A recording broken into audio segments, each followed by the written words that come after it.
First up, it's my great pleasure to introduce Julia Hamm. Julia is the president and CEO of the Smart Electric Power Alliance. And Julia, if you're with us, if you could just join us on screen, and I'll turn it over to you. Thank you very much. Thank you so much, Andrew, and good afternoon, everyone. Excited to be here again this year. As you heard, Julia Hamm, I run a group called the Smart Electric Power Alliance. We are a little unique and different from many of the other organizations presenting during today's forum in that we are not a trade association. We are a mission-driven 501c3 that is focused on accelerating the smart transition to a clean and modern grid. And when we say, we know the energy transition is happening. So when we see a smart transition, what we are focused on is ensuring that we are keeping in balance and ensuring that the transition happens in a way that we have safe, affordable, reliable, equitable, and clean electricity. We need to ensure that all 5 of those things remain true as we go through the transition. We operate under, we are not a trade association, we do operate under a membership model. So we are really focused on working collaboratively across the energy industry with our members and other stakeholders. Our members include about 700 electric utilities, mostly domestically here in the US, but that's across investor-owned public power and rural electric co-ops.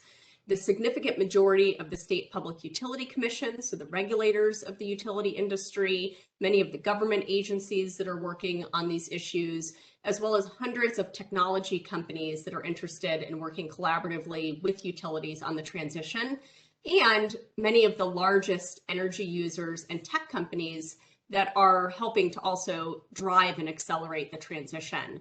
So we're focused on bringing all of these stakeholders together around issues related to regulatory and business innovation, grid integration, and electrification of both transportation and buildings.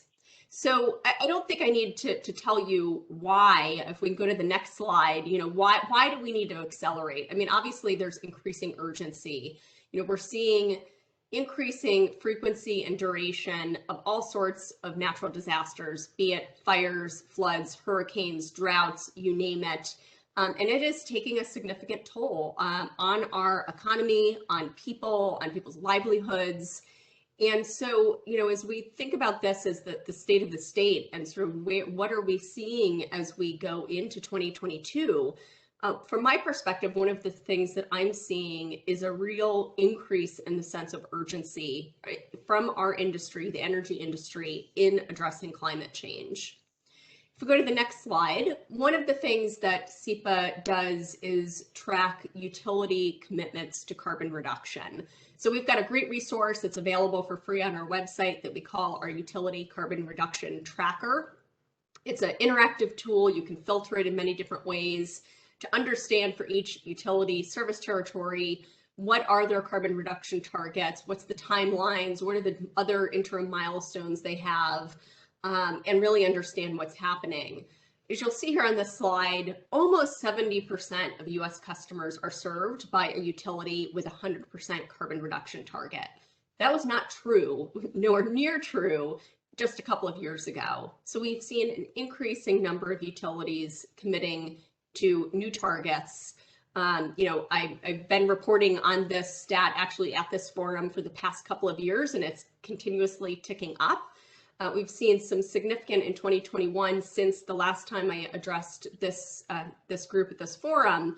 We've seen a number of significant new commitments, including from Exelon Utilities, Nebraska Public Power District, Tampa Electric, PPL Corporation, as well as a number of others. So we're continuing to see new commitments being made across the country.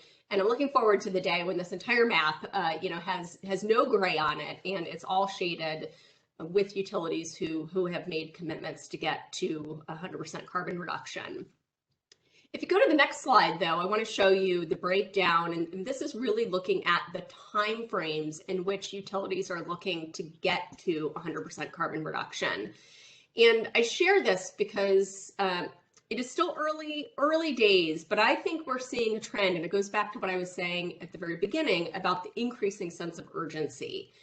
And so while the significant majority of the targets, as you see, are 2050, we are seeing more and more targets that are earlier timeframes. And so we're not only seeing new targets being set for the first time that have earlier timeframes, but we've even begun to see utilities that had initially set targets with a 2050 date accelerating those timelines. So a great example of that in the past year is Public Service Electric and Gas in New Jersey. They've accelerated their timeline drastically. So I think that's something for everyone to keep their eye on. Again, I really get the sense that everybody has a new sense of urgency that is just really picking up steam. And we're going to continue to see targets that have dates sooner than 2050. And most certainly, even if the targets, whether or not the targets move, we will see much faster progress on the action items and progress towards interim milestones than we might have thought we would just a year or two ago. If we go to the next slide, so what needs to happen in order for utilities to be successful in meeting these carbon reduction targets? And I put this picture up here because from SEPA's perspective, a huge part of the equation of their success is about working outside the four walls of the utility. Historically, utilities have really, been able to do it all themselves, but with all of the changes that have been happening in the energy system, increasingly, this has to be a partnership. It has to be a collaborative effort. We really need to see utilities partnering together with technology companies, with their customers, with environmental groups and other stakeholders in order to get where we need to go. And I'll talk about that. So that'll sort of be the common theme throughout my comments, is really about this increasing importance of partnership and collaboration in order to accelerate progress on carbon reduction. So if you go to the next slide, SEPA has embarked upon an effort, a relatively new effort, to help monitor and track the progress of utilities. And so we call this the Utility Transformation Challenge. And it is an honest, comprehensive assessment of both collectively the utility industry's progress, but also the progress of individual utilities. So in the summer of 2020 was our first survey to support this effort. We're actually about to launch the second iteration very shortly here in 2022. But the first iteration, we collected data from over 130 utilities across the US, covering 63% of all customers. And this was collecting information across a whole variety of areas in order to assess their progress. And then what we did, well, I'm going to share some of the high-level takeaways from that, but I will just point to at the bottom of the slide here for those who have not seen it and are interested. All of the analysis and the takeaways from this effort have been published in what we call our Utility Transformation Profile, which again is available on our website at no cost. So I encourage everyone to check that out if you have not already.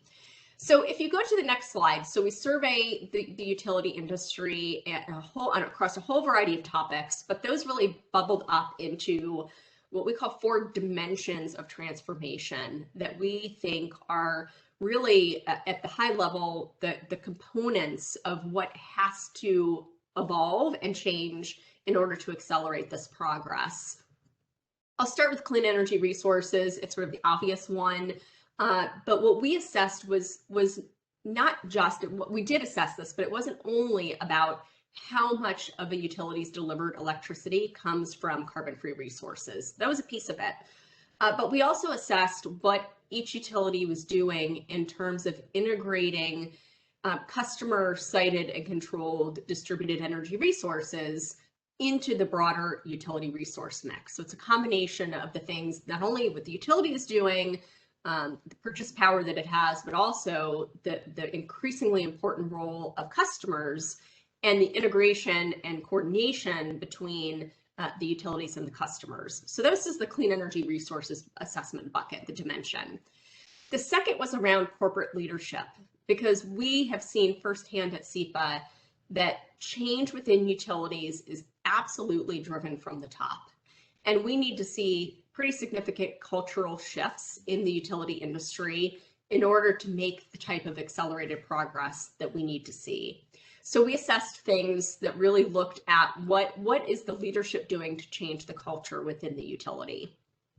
Then the third piece, the dimension I want to talk about, is modern grid enablement. That piece is really around the traditional things that we tend to think about when we think about grid modernization, but more than that, right? Often when we think about grid modernization, we think about technology things, technical items, technology items. And we did assess where utilities were in terms of all these technology elements. But on top of that, we also assessed what progress utilities are making with changing how they plan and operate the grid in order to really facilitate and accelerate the integration of clean energy, carbon-free energy, distributed energy resources. The fourth dimension is what we call aligned actions and engagements. And a lot of my talk is going to focus on this piece, because this is where the partnership and collaboration piece comes in. So we, again, given our belief that in order to accelerate progress in the way that needs to happen, that it's going to require significant collaboration and partnership, we assessed how are utilities doing that? What are they doing in terms of meaningfully engaging with all of the different stakeholders, being their customers, their regulators, if it's a municipal utility with their city council, if it's a co-op with their board, legislators in their states, all of these stakeholders, what are they doing to really get alignment around goals and objectives and engaging with those stakeholders in a way that benefits everyone? So now that I've given you a sense of what did we assess, let me share. So essentially all of the 130 utilities that participated were scored, although we did not make those scores public. But what we did do was we produced a leaderboard of the 10 utilities that scored best. So if we can go to the next slide, you will see the Utility Transformation Challenge leaderboard and the 10 utilities that scored best in this assessment. Interestingly, just a couple of facts about these utilities. So on here, what you see, and this is purely based on how they scored on the survey, it just turns out that the 10 utilities on the leaderboard, 5 are investor-owned, 5 are public power, 5 are in California, 5 are elsewhere in the country. And my favorite stat is that 5 have male CEOs and 5 have female CEOs, which is fantastic because I think everyone knows that a 50-50 gender split on CEOs is not the standard across the industry. So I thought it was very interesting that 5 of the 10 that made it on the leaderboard have female CEOs, but that's a little bit of a personal rant I will set aside for now. So what we did with the assessment was, and what you will find if you look at the Utility Transformation Profile document, is we looked at what differentiates these 10 leaderboard utilities from the rest of the industry. What are they doing differently that really has allowed them to accelerate their progress in a more meaningful way than the entire industry as a whole? So if you go to the next slide, just some very high level recommendations based on the analysis and insights that our team drew out of the survey results. The first is around strengthening carbon reduction commitments. This has been a continuing theme. It's something I've talked about in this forum the past 2 years.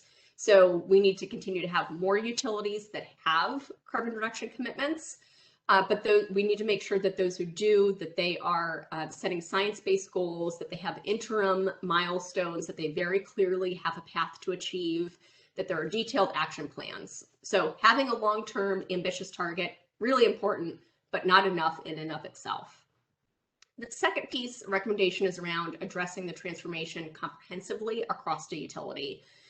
This is something that should and will impact every piece of the business. This cannot be something, the energy transition, technology, emerging technology can't be delegated to one team or even one person. It really has to be addressed comprehensively because there's so much intersection with these issues across the different functional areas of the utility. So it really has to be addressed in a very comprehensive, holistic way. The third recommendation is around embracing clean energy. Clean energy, again, similar to what I just said, can't be just one team's responsibility. It has to be at the core of what the utility does. I said it at the beginning of my comments today around safe, affordable, reliable, equitable, and clean. clean has to be in that mission, the top line mission of what utilities are looking to deliver.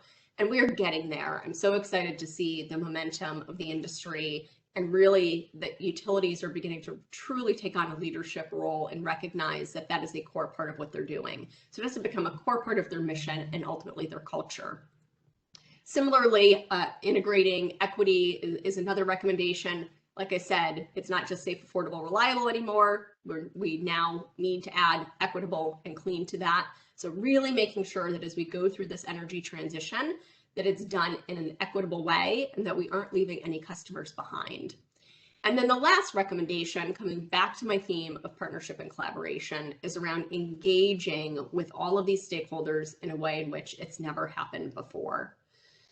Really important to do. And so if we can go to the next slide, I'll get into a little bit of example of data that came from the Utility Transformation Challenge survey that shows, this is one example of where we looked at, so the outer dark blue lines are the percentage of the 10 leaderboard utilities that have done each of these things.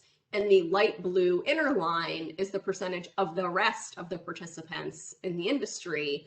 And what percentage of them have done each of these things. So what you'll see is that clearly those 10 leaderboard utilities are in fact working outside the four walls of their utility in a way that the rest of the industry is not, at least not to the same degree. So these leaderboard utilities, around things like innovation centers, partnerships and funding startups and learning from that technology development at a very early stage, having formal partnerships with local universities, having real meaningful R&D engagements and work happening. All of these things are examples of ways on the sort of technology side of the equation. Obviously, there's also, the policy side of things and customer programs and all of these other pieces. But in terms of technology innovation, this data really shows that those leaderboard utilities are putting more time and effort into working outside the four walls of their utility, and that it is in fact paying dividends. So if you go to the next slide, I wanted to close out with just a couple of very quick examples of when I say, utilities partnering in ways they never have before, doing new things, what does that look like? So the first example is Tampa Electric in Tampa, Florida. And this is an example of a specific project that is notable in terms of the partnership and the outcomes that it's delivering. So Tampa Electric is building Tampa Electric is partnering with a home builder and with Amera Technologies on building out this Block Energy smart platform within a new home development outside in the Tampa area.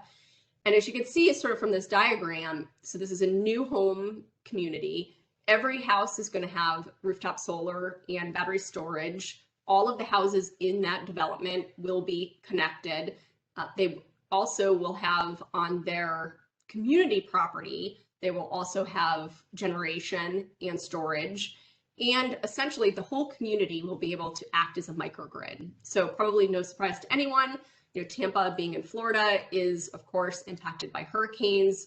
So this is about delivering value to the individuals, the customers who live in this community, both in terms of meeting their desire for clean energy, but also their desire for increased resilience and reliability, given how frequently they are impacted by storms. So this is and then the entire system is also obviously grid connected. It can island when it needs to, when the grid is down, but it is connected to the grid. And so therefore, this whole community can actually act as a grid asset, distribution system asset, to help support the grid when the batteries and the solar production from the homes in the community generation and storage can be useful to the grid. So this is a really great example of the utility partnering with a home builder and partnering with a technology provider in a way that benefits individual homeowners. It benefits the entire community for all of those homeowners. And in fact, it benefits all Tampa Electric customers because of the way in which this community can help support the grid. So really, I think, exciting project and a good example of partnership on a specific project that is delivering meaningful value. On the next slide, the next and last example I wanted to share, totally different. It is not a specific project, but this is an example from California, from the Sacramento Municipal Utility District. You heard earlier from John, who is now at Large Public Power Council, but used to be the CEO at SMUD. And SMUD is obviously electrification is a huge topic for our entire industry, right? We are focused on electrifying as much of the economy as we can, and there is a large focus in particular on transportation and mobility, and in California in particular. So SMUD is an integral partner in creating a new organization, a nonprofit called the California Mobility Center. And in full disclosure, I serve on the board of the California Mobility Center. But I serve on the board because I'm very excited about the work that they're doing and really think they can play a meaningful role in helping to commercialize e-mobility technologies. And so SMUD, again, is an early partner in that. They helped get it set up, founded.